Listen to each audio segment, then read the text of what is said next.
కూటమి పాలనలో మహిళలపై అఘాయిత్యాలు అరాచకాలు ఎక్కువైపోతున్నాయి. అధికారంలో ఉన్నామనే అహంకారంతో అరాచక పర్వాలు సాగిస్తున్నారు. అడుగడుగున దుశ్శాసన ఘట్టాలతో కూటమి కీచకులు రెచ్చిపోతున్నారు. రోజుకో ఘటన జరుగుతున్నా సీఎం, డిప్యూటీ సీఎం, హోంమంత్రి నోరు మెదకపోవడంతో చిన్నా చితక నాయకులు సైతం చెలరేగిపోతున్నారు. కేవలం నెల రోజుల్లో రాష్ట్ర వ్యాప్తంగా 4 సంఘటనలు బయటపడ్డాయంటే కూటమి అరాచక పాలన ఎలా ఉందో అర్థం చేసుకోవచ్చు. మాది కావలి. నన్ను 2016 25 ఆగస్టున మన్బోల్పాడు గ్రామం చేజర్ల మహేష్ రెడ్డికి ఇచ్చి వివాహం జరిపించారు పెద్దల సమక్షంలో.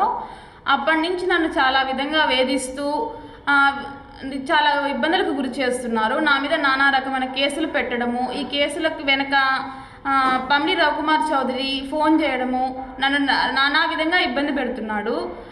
నేను నా భర్త హైదరాబాద్లో ఉన్న సమయంలో మా ఇంటికి రావడము, అతను డ్యూటీకి వెళ్ళాక నన్ను శారీరకంగా మానసికంగా వేధించడము, నేను ఎదురు తిరిగి అడిగితే ఏం చేస్తావు, ఎవరికి చెప్తావు అని బెదిరించడము, నా భర్త లేని సమయంలో ముఖ్యంగా నేను ఏ ఊర్లో అయితే ఉంటానో ప్రతి ఇంటికి రావడము, ఈ విధంగా నన్ను గురి చేస్తున్నాడు.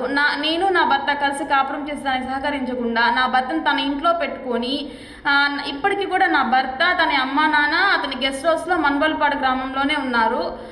ఈ విధంగా నేను ఏదైనా వెళ్తే నా మీద విడాకుల కేసు వేయించడము, ఆ విడాకుల కేసు వేయించడానికి కూడా ముఖ్య కారణం తానేనని వాళ్ళ తరపు లాయర్ నాకు ఫోన్ చేసి చెప్పడము, నా బిడ్డను తీసుకొచ్చి అప్పజెప్పమని చెప్పడము, మా ఇంటి చుట్టూ కారు వేసుకొని తిరుగుతూ నిన్ను చంపుతామని బెదిరించడము, ఈ విధంగా చేస్తున్నారు. ఎవరైతే నాకు సహాయం చేయడానికి వస్తారో వాళ్ళని బెదిరించడము, నానా విధంగా నన్ను ఇబ్బంది పెడుతున్నారు.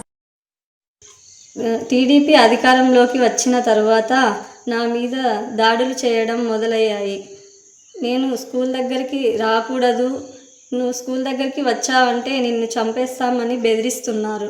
గొల్ల శ్రీనివాసులు వాళ్ళ భార్య గొల్ల నాగమ్మ నా పైన మరోసారి దాడి చేశారు. ఈ దాడి చేయడానికి కారణం ఇంకొకటి ఉంది. గొల్ల విష్ణు అనే వ్యక్తి నాకు కాల్స్ చేయడం, నాకు మెసేజెస్ చేయడం, నా మీద హరాస్మెంట్ చేయడం, అసహ్యంగా నాతో మాట్లాడడం నాకు ఒక టార్చర్లా ఉంది.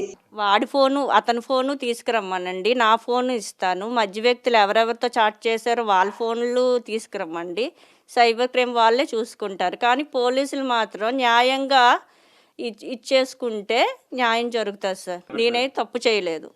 ఫోన్ తీసుకురమ్మనండి, నా ఫోను ఇస్తాను, మధ్య వ్యక్తుల ఫోను ఇస్తాను, నెంబర్లు కూడా ఇస్తాను. ఇంకొంతమంది కూడా వస్తారు. ఆడవాళ్ళ బాధపడిన ఆడవాళ్ళు కూడా ఆల్రెడీ నాకు ఫోన్ చేసి ఉన్నారు, వాళ్ళు కూడా లైన్లో ఉన్నారు, వస్తారు, తీసుకొస్తాం. పోలీసులు, constables, lady constables, next revenue department, DM and HO department office నుంచి ఒక 10 మంది అందరూ కలిసి 3 డిపార్ట్మెంట్లు కలిసి ఈరోజు ల్యాబ్కి రావడం జరిగిందండి. యాక్చువల్గా మెడికల్ ఆఫీసర్ గారు వచ్చి అసలు ఏముందో చూసి చెక్ చేసి చేయవలసింది, కానీ వాళ్ళు ప్రీ ప్లాన్డ్గా మొత్తం అంటే సీల్ చేసేయాలనే ఉద్దేశంతోనే రెవెన్యూ డిపార్ట్మెంట్ని, పోలీసుల్ని తీసుకుని ఇక్కడికి రావడం జరిగిందండి. వచ్చారు అంటే ఇంకా ఏ రకంగా నాకు దొరుకుతుంది, ఏమైతే లేవు, ఏ రకంగా వీళ్ళని బయటికి తీయాలని సరిగ్గా 2 గంటల నుంచి 2 గంటలండి, 2 గంటలు ప్రతి ఒక్కటి ఇంకా ఈ టెస్ట్, ఆ టెస్ట్, ఈ బుక్ ఉందా, ఆ రిజిస్టర్, ఈ రిజిస్టర్, ఆ రిజిస్టర్ అని చెప్పి మొత్తం ఒక క్వశ్చన్ కాదండి, నన్ను చాలా ఇబ్బంది పెట్టి ఒక 100 క్వశ్చన్స్ వేసి ఉంటారు. అవి ఇవి అని చెప్పి